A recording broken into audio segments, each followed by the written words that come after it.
Emotions rippled across her face. Utter disbelief, desolation, then anger. She yelled in rage, spurring Arian, and plowed through the last of the zombie mob. They never had a chance. Once the piazza was secure, Hazel cantered up to me. "What happened?" Frank, the Emperor's." That's all I could manage. It wasn't much of a narrative, but she seemed to get the gist.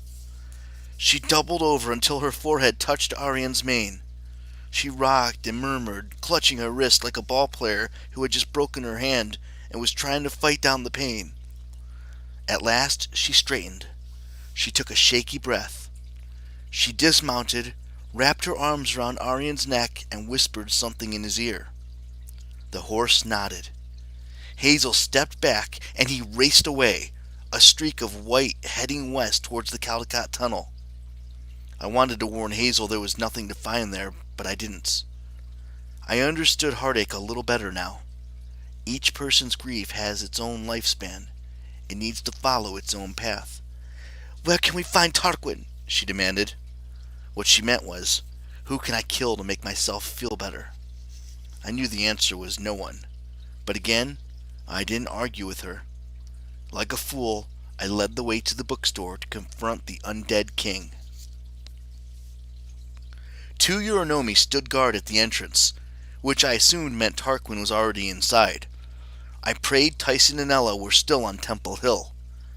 With a flick of her hand, Hazel summoned 2 precious stones from the ground. Rupees? Fire opals? They shot past me so fast I couldn't be sure. They hit the ghouls right between the eyes, reducing each guard to a pile of dust. The unicorns looked disappointed, both because they couldn't use their combat utensils and because they realized they were going through a doorway too small for them to follow. "Go find other enemies," Meg told them. "Enjoy!" The 5 unicorns of the apocalypse happily bucked, then galloped off to do Meg's bidding. I barged into the bookstore, Hazel and Meg at my heels, and waded straight into a crowd of undead. Vrakolaki shuffled through the new release aisle, perhaps looking for the latest in zombie fiction.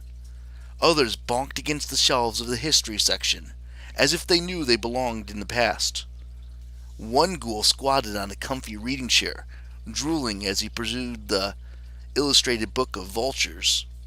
Another crouched on the balcony above, happily chewing a leather-bound edition of Great Expectations. Tarquin himself was too busy to notice our entrance.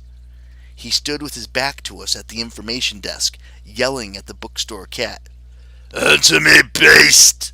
the king screamed. "Where are the books?" Astrophane sat back on the desk, one leg straight up in the air, calmly licking his nether regions, which, last I checked, was considered impolite in the presence of royalty. "I will destroy you!" Tarquin said. The cat looked up briefly, hissed, and then returned to his personal grooming. "Tarquin! Leave him alone!" I shouted, though the cat seemed to need no help from me. The king turned, and I immediately remembered why I shouldn't be near him. A tidal wave of nausea crashed over me, pushing me to my knees. My veins burned with poison. My flesh seemed to be turning inside out. None of the zombies attacked. They just stared at me with their flat, dead eyes, as if waiting for me to put on my "Hello, my name used to be" name tag and start mingling. Tarquin had accessorized for this big night out. He wore a moldy red cloak over his corroded armor. Gold rings adorned his skeletal fingers.